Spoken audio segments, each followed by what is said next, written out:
Welcome to the latest episode of the Catalyst Health, Wellness, and Performance Coaching Podcast. I'm your host, Dr. Bradford Cooper of the Catalyst Coaching Institute, and it's very likely you're hearing a lot about creatine recently. It's no longer something reserved for gym rats. Rather, the research is pointing to benefits for brain health, sarcopenia, balance, and much more. So as a result, we reached out to registered dietitian and performance coach, Wendi Irlbeck. If you know Wendi or you follow her on Twitter, you know she lives out our desire here on the podcast to stay focused on the evidence, not just the headlines. You also know all about her energy levels, and while you can watch the video version of this interview over at youtube.com/coaching channel, you'll get a sense of that energy even without the video portion. For those looking to pursue certification as a health and wellness coach, you've likely missed the opportunity for this weekend's kickoff training. You can certainly reach out to us just to make sure. But our next one is teed up for March 13th and 14th if you'd like to join us then. Feel free to contact us, results@catalystcoachinginstitute.com if you want to talk over the specifics or how it might fit with your career, or you can visit catalystcoachinginstitute.com for details and registration. Now, let's listen in as registered dietitian and performance coach Wendi Irlbeck opens the doors to new opportunities surrounding creatine for all of us, even if we're not pumping iron, on the latest episode of the Catalyst Health, Wellness, and Performance Coaching Podcast. Well, Wendi, this is a pleasure. I've been following you on Twitter for a long time. You just got such great information, and you can feel your energy through Twitter. How rare is that? So thank you for joining us. Super excited. The focus of today is creatine. We will probably chase a few rabbit trails along the way, but welcome to the show. Thank you so much for having me, Dr. Cooper. It's been an absolute pleasure just learning a little bit more about you, and I'm very honored to be a guest here, and thank you for the opportunity. Yeah, absolutely. Absolutely. This is going to be fun. So set us up. A little background on creatine. When did people start using it?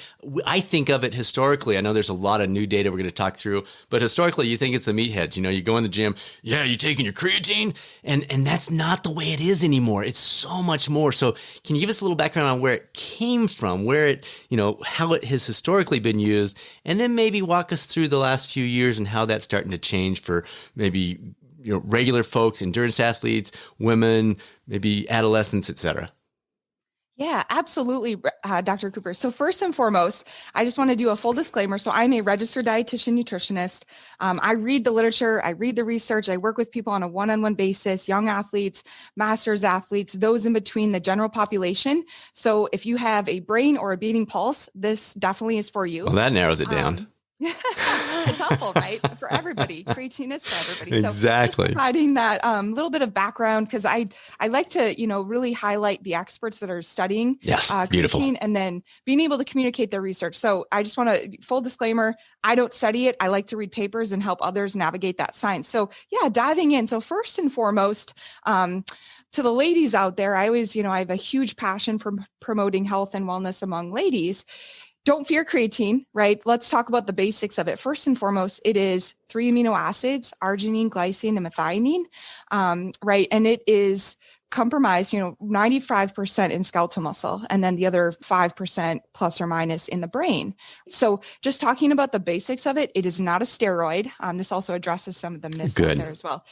It has anabolic properties. Structure is not the same as a steroid. It functions similarly, but it's not, right? And that's one of the biggest myths out there. So even ladies I've worked with, not picking on them, I get it. There's a lot of misinformation out there. Right. But it's not a steroid. It's not going to make you gain weight.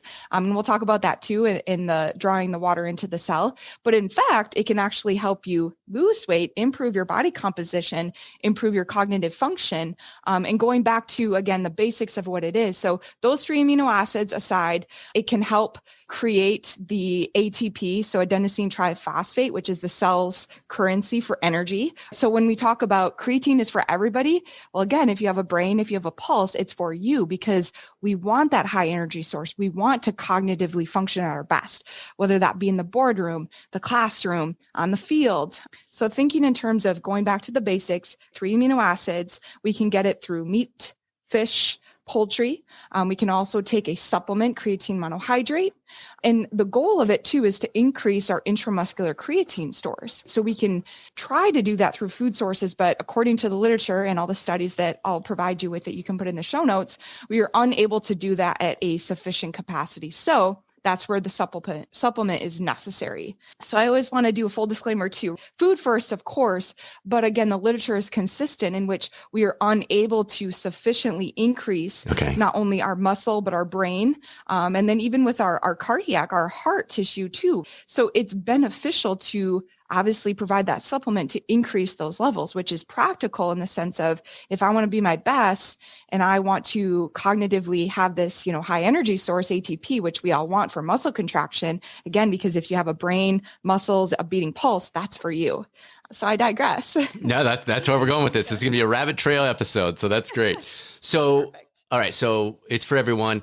Where did it transition from the meatheads to the general population? Was there kind of a shift? Was there one big study that came out and said, come on, people, we all need this? Or has it just been a gradual drip, drip, drip over the last 2 decades of moving from the gym to the boardroom, as you said? Yes, great. I do want to back up and say, first off, because many people are unaware, but interesting historically, 1828 by a French chemist, Michel Chevron. I'm not French, so I'm going to back the name. So that's actually, it's been well studied for many, many years. So over time, it's shifted. Not only, first off, they were looking at it actually from a sense of, cognition and even brain health. And in I can't remember what year, 1996 Olympics, whatever year it was, that's where they were obviously utilizing athletic performance. They were focused on that. And then over the last 20 years, I would say things have really shifted to more of a clinical aspect, looking more for bone health, for brain health, neurodegenerative diseases, Alzheimer's, Parkinson's disease, even looking at traumatic brain injuries, concussions, because again, right, with the neuroprotective effects of what it's offering and ATP production, all of that aside, we are having this shift, and even type 2 diabetes. And I referenced this in a blog that I wrote back in March.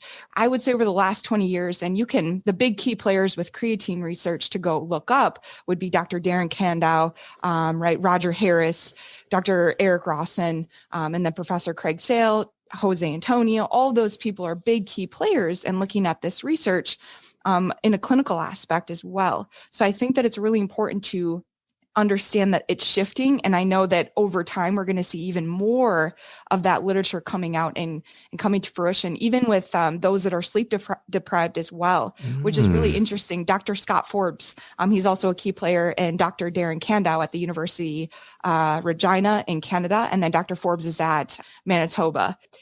Just throwing out all these people, I get super excited about it, but I like to reference them because they are the experts. Right. They're the ones that are, being full front examining of the research and the literature to really look at, from a clinical aspect beyond muscle. So Eric Rawson, for one, I'm just going to call out. He's really amazing. He's been looking at the brain and the cognition effects of creatine supplementation for many years. So he has really got me shifted in my practice as well, looking at not just for muscle, but also for brain, right? Whole body perspective. It's a whole picture. So things are shifting, and it's very promising and exciting. Yeah. And there's more than I realized with the sleep aspect. And you remind me of the retirees, the 70 plus pop. We'll talk about that a little bit.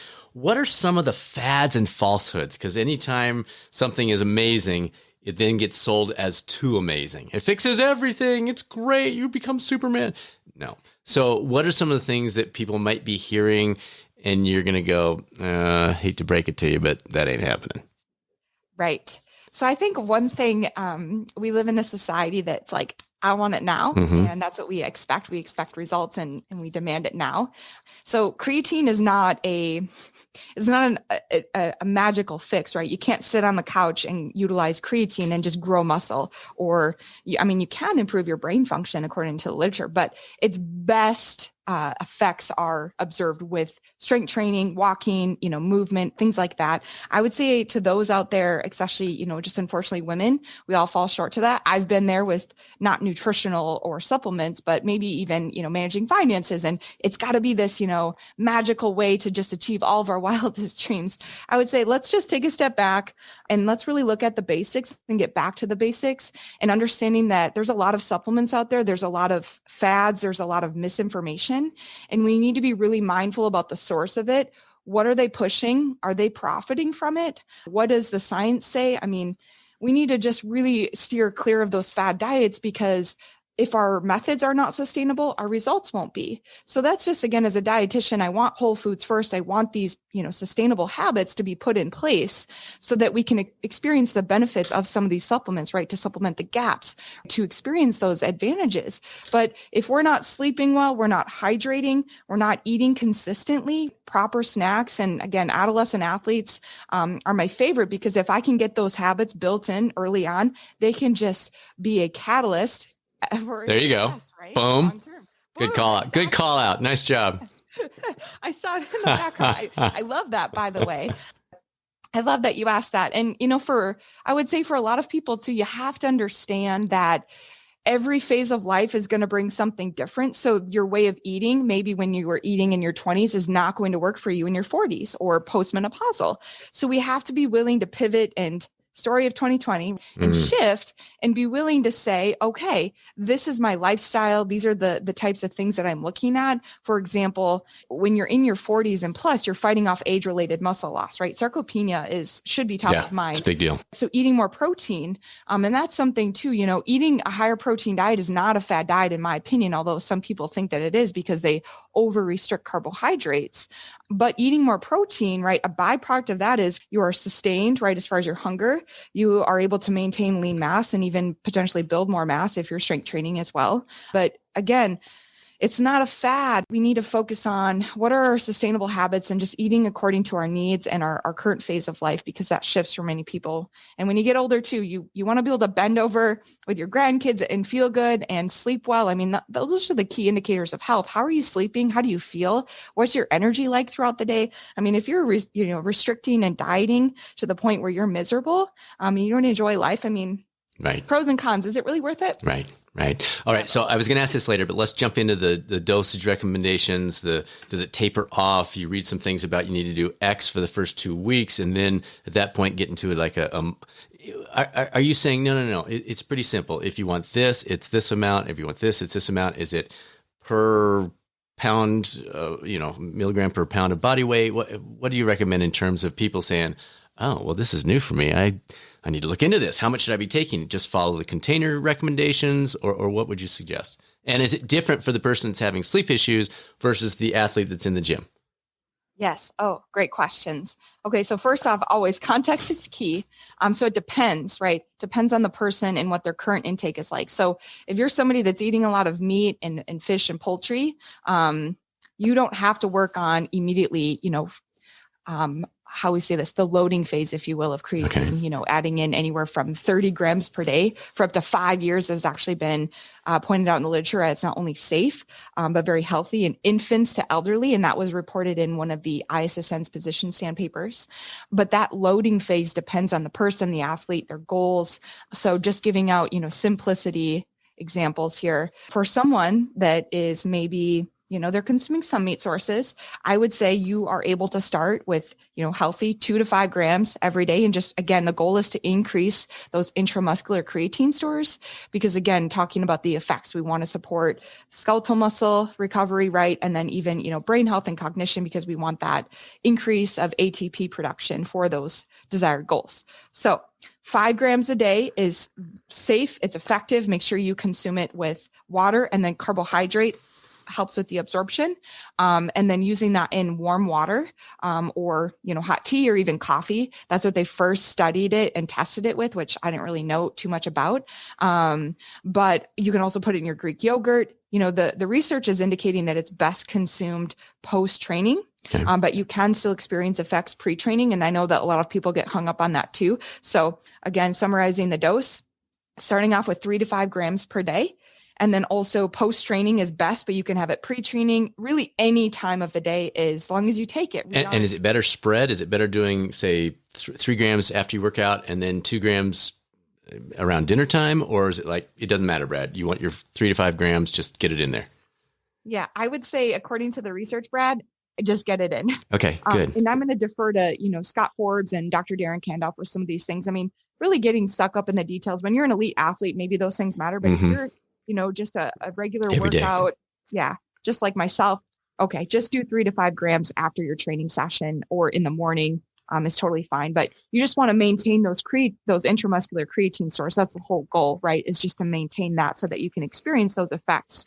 Now, I thought I saw either you or somebody else tweet something out about you don't necessarily want to combine it with caffeine. Didn't you make a comment about that the other day? So is that within an hour? Is that any guidelines on that window that you're talking about when you say, well, it's probably best not to have it right around the caffeine time? Is that not the same time, or is that not within 3 hours, or do we know? I'm glad that you brought that up, Brad. Yeah. So those that consume the creatine with the caffeine are going to experience a lot of GI distress and discomfort, and it's best not to consume it with that caffeine source. So same outcome, just you're going to suffer a little bit. Yes. And that's another thing too, going back to the myths. Many people think like, well, I get all these, cramping. It's bad for my kidneys. It's bad for my bone health, just talking about some of those myths and fallacies. Okay. It's not going to cause cramping. What causes cramping is when you don't consume sufficient fluids all day, right? Thinking about that whole day approach. People are so quick to point out, oh, it's the creatine that's causing this weight gain or these muscle cramps. It's not the creatine. It's your inability to drink sufficient fluids throughout the day to maintain hydration. Okay. And then keeping in mind too, that some people do experience some GI distress when they don't consume it with a meal or carbohydrates. That's why it's best if you can consume it after your training session with protein and carbohydrate. And what I always tell my athletes is, right, we want to consume 30 grams of protein within 30 minutes, along with 50 grams of carbohydrates. So then adding in that 5 grams of creatine would also be a great way to do so. Okay, perfect. And that doesn't change if I'm sitting here saying, "Ooh, I didn't know it helps sleep." We're not talking athlete here. We're talking somebody that's listening to this going, well, that's an issue for me or my friend or my client. Again, coaches, just a reminder, that's out of your scope of practice. Don't recommend creatine. But if it comes up in the conversation, would you say the 3 to 5 grams is the appropriate amount, regardless of what your goals are? Yeah, I mean, that's what has been proven as a very safe and consistent level to maintain that. Keeping in mind that I can't remember what the washout period for creatine is. You'd have to follow up with Dr. Tim Ziegenfuss for this. I'll have to get back to you on that because I'm not sure. Sure. But I would say, I mean, if you're somebody, for example, you've been consuming creatine, you eat, relatively consistently meat, fish, poultry sources, and you have a bad couple of days where you don't sleep well, I would still say 5 grams is sufficient. Okay. You're going to experience those benefits and then focus on getting more sleep, right? Because creatine is like the sprinkles on a cake. Right. And then in terms of that 3 to 5 grams, you mentioned a loading period. If you're eating a lot of meat, fish, chicken, et cetera, probably don't need the loading period. What about the person that says, I'm a vegetarian or I'm vegan or something like that? Should they do 10 grams for 4 weeks or any general guidance for that person? Yes, absolutely. So if you're a vegetarian or vegan, I would absolutely do a loading phase of at least 15 grams for 4 weeks. I mean, the literature goes all over. It's across the board. So I have some notes here, but the 2017 position stand paper in the ISSN, they had some short and long-term studies up to 30 grams per day for 5 years. So that's another thing too, is context, right? So it's important that, again, you are looking at the studies and saying, okay, am I on dialysis? Like things like that. You're obviously not going to be consistent with the population that's been studied. But if you are a healthy individual, which again, most of us are, and you have a brain and a beating pulse, it's going to be beneficial. But I think that the loading phase it's kind of like going down a rabbit hole. So I'm going to defer to, Dr. Scott Forbes, those people for that. But just, I would say for, the moms out there, the females that are, working out now, navigating these challenges during the pandemic, you can safely consume, whether you're a vegetarian or not. I would say 5 grams per day consistently would be the best. Okay, good. And that's an easy thing for us to remember. Boy, you've done a great job with the evidence, and we'll keep popping into that.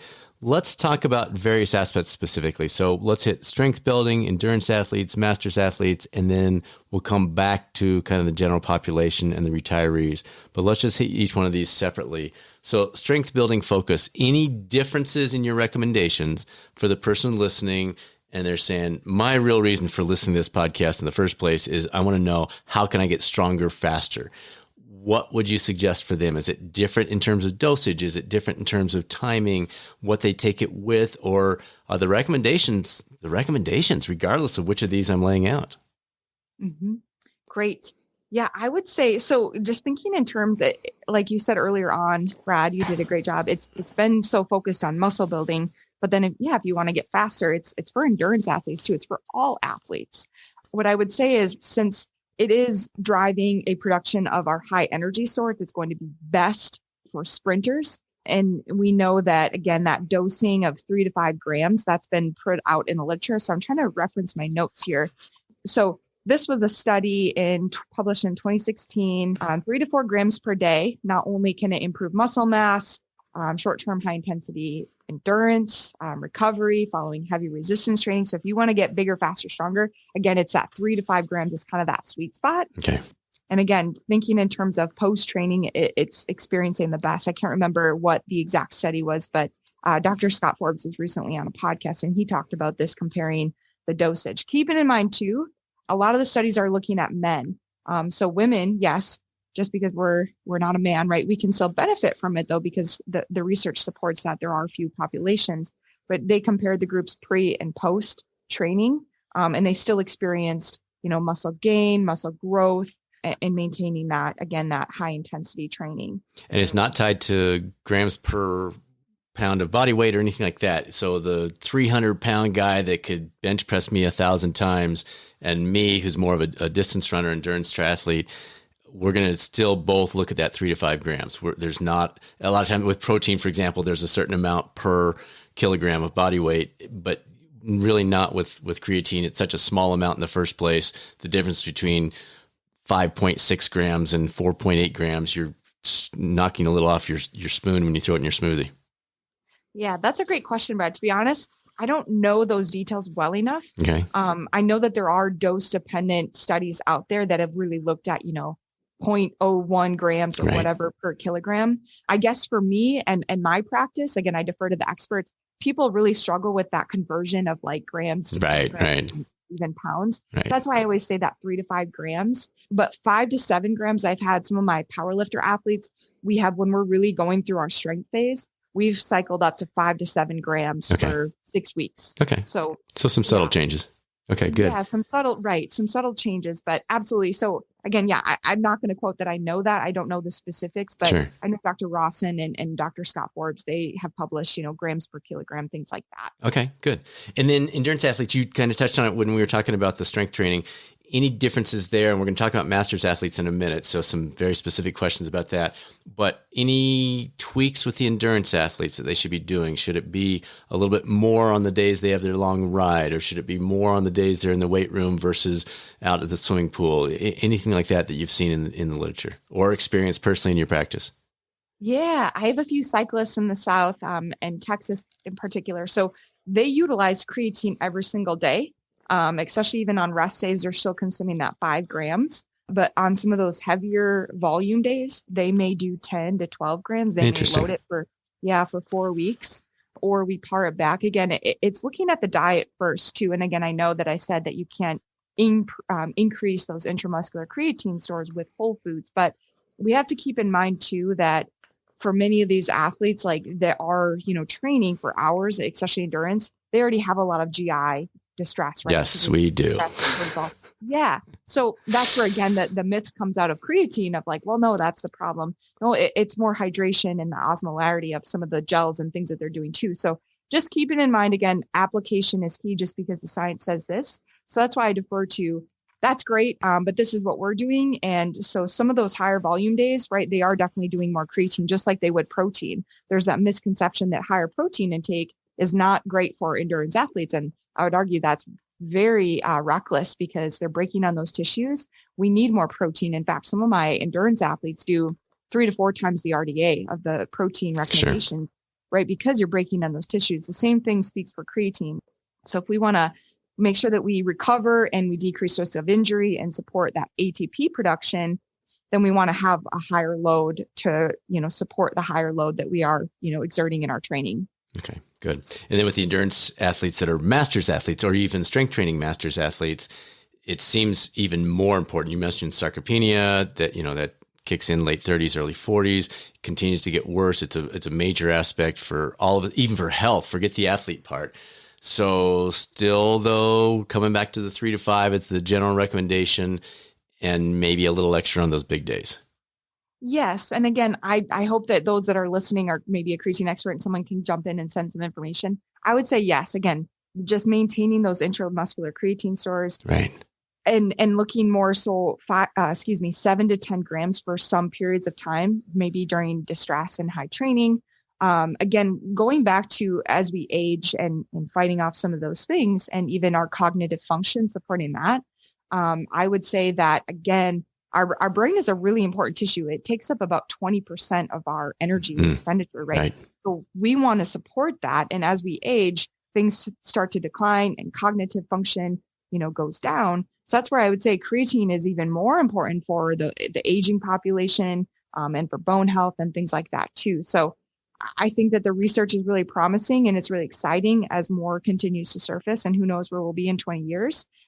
As we age, I just can't express enough. I know that it's scary to think. I had this conversation 2 years ago with someone in Michigan about, their grandma was 90 and just declining really quickly. And I said, why don't we incorporate? Yeah, why not? And they're like, no, my grandma's not a weightlifter. Right. And I said, but here's the deal. This is the mechanism of action, right? It can actually help support cognition. It can help with memory recall, right? It can decrease some of the inflammation going on and promote some of that healing, just like it's being implemented in a clinical population with traumatic brain injuries and things like that. And then it completely changes the conversation. So that's where I really like to address is just like, what is the mechanism of action and how it can apply to all these populations, Brad? So I will get off that too. No, let's stay on that for a second, because I think a lot of people listen to it and go, wait a minute. So my grandmother could be benefiting from this, really?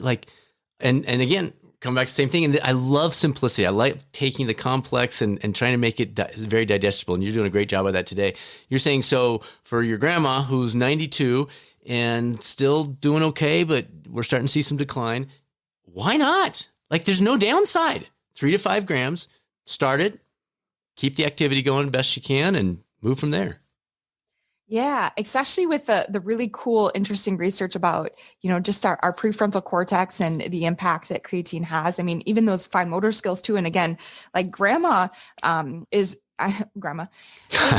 aging, myself included. Sometimes I feel like a grandma. I'm pointing outside because we're in Minnesota and there's ice out there too, right? Okay, so it's important for everybody in the sense of, if I want to have a quick response to a reaction because it's icy and I don't want to slip and fall and fracture something or break a hip, because that can be life ending for any older adults, that's important. And we know that there's type 2 fibers too, that, quick fast switch fibers, really, really important for that older population as well. And we lose those fibers as we age. And, when we don't use them, we lose them. Right. But that's important for reaction time, right? And again, fighting off the falling on the ice and some of those fractures that could be life ending. It's not just for our brain, but for our whole body. So that's what nutrition is. And, as a dietitian, we want to experience all the benefits. And if we can through this inexpensive way, why wouldn't we? But very it is inexpensive for all populations and infants included. Okay, good. All right, you answered that next one already. Let's touch on the kids. You just said infants. Any suggestions? We've talked offline about the research isn't great in this area. So Wendi is extrapolating a little bit here, but let's talk about the 14-year-old who's starting to get into a little bit of weight training for football or basketball or something. Let's talk about the post-surgical kid that, he broke his leg. Is there a benefit to doing a little bit more with that? Let's just talk through let's not talk about the 3-year-olds right now, but just the 13, 14, 17, 18-year-olds. What should parents be looking at? What should coaches be thinking about with this? Yeah, absolutely, Brad. So first off, I'm just going to, again, full disclaimer, I don't want to repeat myself, but it's about the fundamentals first: sleep, water, right? Hydration. Great reminder. Yes, I just want to say that because context is key. And I am a proponent of creatine, supplementation. But if athletes are coming to me, the first conversation that we have is, what are your habits? Yes. What is your daily Beautiful. intake? Breakfast. Yeah. Right. Yeah. So after we have all those, preliminary conversations, they give me an idea of like what they're eating. We talk about eating less fiery Cheetos and how we can incorporate no more string cheese. I know that's a big one. No more string cheese. What are the kids going to do? No, string cheese in place of the fiery Cheetos. But after we talk about all those things, and this comes up when I speak at clinics and conferences, the coaches will say, well, my kid wants to gain strength, and again, it's that same conversation. What are they eating? So after we've addressed all of those important fundamentals, then we look at, okay, creatine monohydrate. It can be a really great supplement, right? Especially if they're a high risk sport, if they're playing, soccer, rugby, football, ice hockey, all of those things that are high risk, stress fractures, concussions.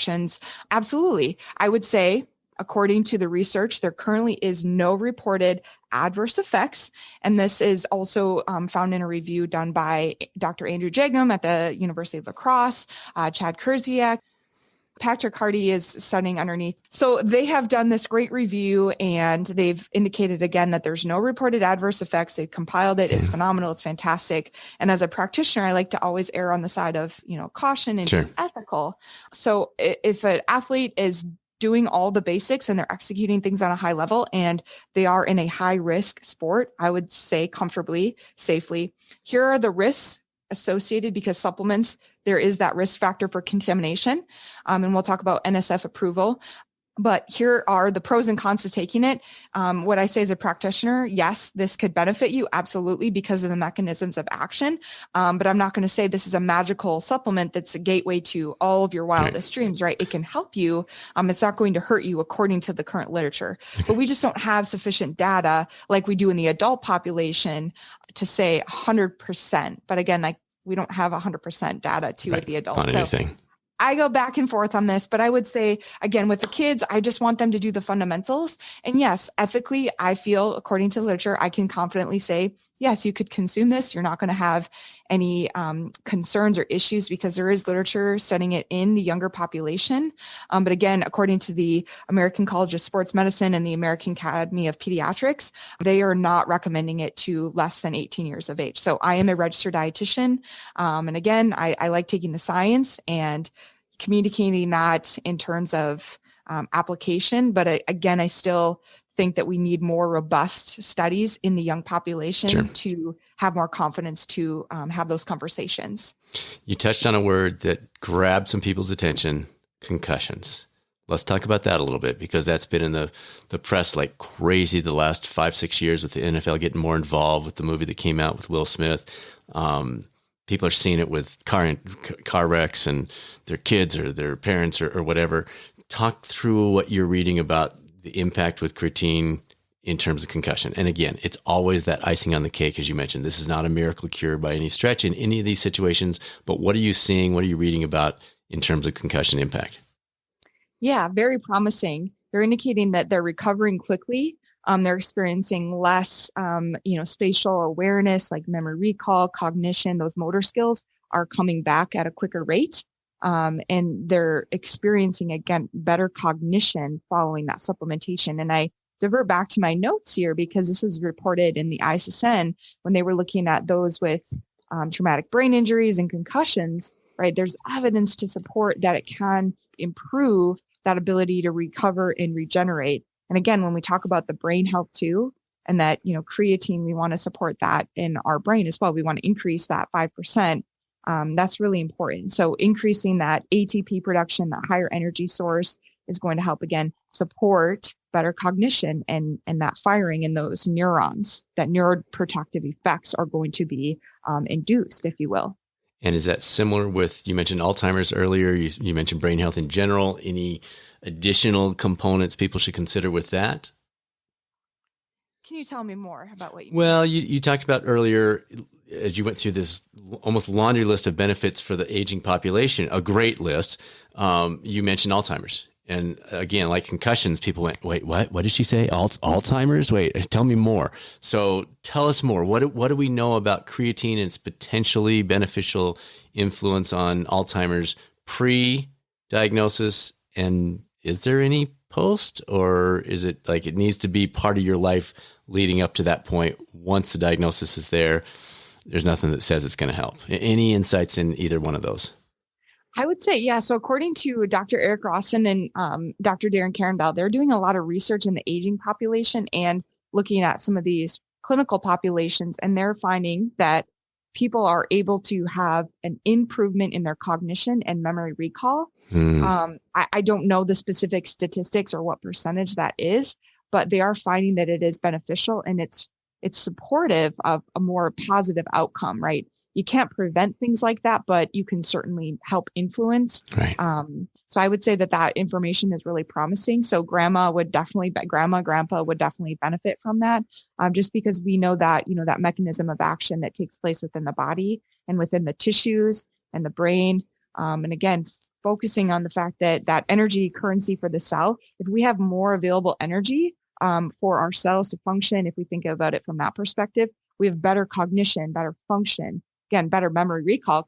But thinking in terms of sleep, that's where we tie in that sleep aspect too. It's just like an athlete or someone, right, that's trying to exert effort and they can't go, right? So if we have less ATP, we have less ability to contract and to fire. Right. So that's where I think like with brains and our function, right? If things are slowing down and there's this regression, if we can consume creatine or supplement with creatine monohydrate and support a greater production of our ATP, that high energy source, that's going to positively affect our movement, right. our memory recall, our awareness. All of those things will be positively affected. And it's like thinking in terms of that window of opportunity post-training. It's not going to hurt you to consume protein and carbohydrate and creatine right away. It's only going to help you. So why wouldn't you? How far off are we from this? I hope this actually doesn't happen, but you're seeing food companies add supplements of all sorts. You're seeing protein in everything now. Hey, get your Cheerios with protein. Well, maybe I should pour some milk on it. But how do you think that's coming, where creatine is seen as this safe thing? And so they're going to start adding it to cereals. They're going to start adding it to protein bars. Or is your sense, no. Then that gets us up to very easily 20, 30, 40 grams a day. And now it starts to get dangerous. That's crazy. I don't know that there is a dangerous amount. I'll just say that. So maybe we will. Yeah. But fortification of things. Oh, that's so funny. I actually did see this past summer when I was traveling. I did see Powerade, Gatorade has dialed into this. They have fortified their Powerade Zero drinks with creatine. They have. Interesting. Yeah. I did not know that. See, I think then again, it's that misunderstanding too of that. Okay, well, there's 0 calories in it too. So everything that it is without a carbohydrate, we know that the absorption rate is not as great. And people need to remember that with supplements too, Brad. During a pandemic, everybody's popping high dose vitamin C antioxidant supplements. Just because you consume something does not mean that you absorb it. So you have to remember that. So you'll just excrete it, right? Just like higher. Yeah, really expensive pee. Exactly. If you want to do that now, personally, I don't. I think that, again, so taking a step back, going back to what you had truly asked, I think there are a lot of probably protein bars and more things are being fortified. But then keeping in mind too, that just because something is on a label doesn't mean like a young athlete or even an older adult is going to use that, because we eat with our eyes aesthetically. If a product doesn't look good, we're not going to touch it. So I think that that's also something to keep in mind too. This is the creatine monohydrate I use. And I think that it's important to show people. You can see this. Can you see this? Yeah. And now you're getting into the don't have the carryover into some tainted product is what we're focused on here. Yes. Yeah. So this is important. So just like with the really important, anybody, right? Informed Sport approved, that it's so making sure that it has the informed choice check mark. It's been third party tested. It actually contains what it indicates on the label. Because if it doesn't, right, there's that risk for contamination. And that's something with supplements versus whole foods. You don't have to worry about that. Granted, there's cross contamination with foods, but that's a whole nother. Let's come back to that so everybody catches that. What were the 3 that you want them to look for? Informed. Yeah. So informed choice. It has this green check mark, I say to my young athletes. And then it's informed sport. So NSF approved. You want to make sure that it's been third party tested so that it's free of any banned substances. There's over 270 plus banned substances that have been found in supplements. So that's why I tell people be very cautious with these things. They're regulated. Supplements are regulated, but they're not regulated as much as our pharmaceuticals, as much as our medicines, right? So that's really important to note. But again, creatine monohydrate is not a steroid. It's not going to harm you. It's not going to hurt you, but you need to ensure, just like I could go grab a multivitamin, that could also be laced with sawdust or rat poison. We need to make sure that we're looking at our labels. I think that there's something to be said about people who are just, they look at something and they just grab it and assume that it's going to help them. Like you said with fad diets, Brad, to your point, we need to stop and read the label. We need to stop what we're doing, take the time to acknowledge that what we're putting in our bodies has an effect to some capacity. It could help us, it could hurt us. But we just got to stop, read the label, make sure that, again, it's NSF approved, it's informed choice, it's safe of any banned substances, because I could create a supplement and put it on the market next week. I won't do that, but I just the Wendi special. Oh, Oh, that sounds very good. Sounds great. Well, I've got one more question for you, kind of as a wrap up. But before that, how do people follow you? What's the best way to keep track of what you're up to? What's your website? Give us all that good stuff. Yeah, absolutely. So Nutrition with Wendi is my website. I offer one-on-one consultations. I work with sport coaches. I work with the general population, aging adults, occupational therapists, health professionals. You can follow me on Twitter. I'm very active, Wendi Irlbeck. And then my Instagram is Nutrition with Wendi. I love connecting with people and engaging with people, and just really grateful for opportunities like this to have conversations with people that are only not doing the research, but also in the trenches and stuff. So very grateful to be here today, Brad. Thank you so much for having me. Yeah, absolutely. So last question, just kind of a wrap up. What have we missed? What final words of wisdom?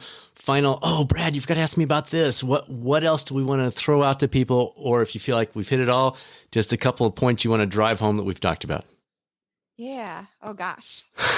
What I would just say, summarizing today is that creatine is safe for everybody. I strongly feel, ethically, professionally, everybody could benefit from creatine monohydrate. Make sure, again, you take what we talked about with NSF Informed Choice Approved. It's going to help you. It's not going to hurt you. It's safe. It's effective. It can benefit endurance, strength, power athletes, cognitive function.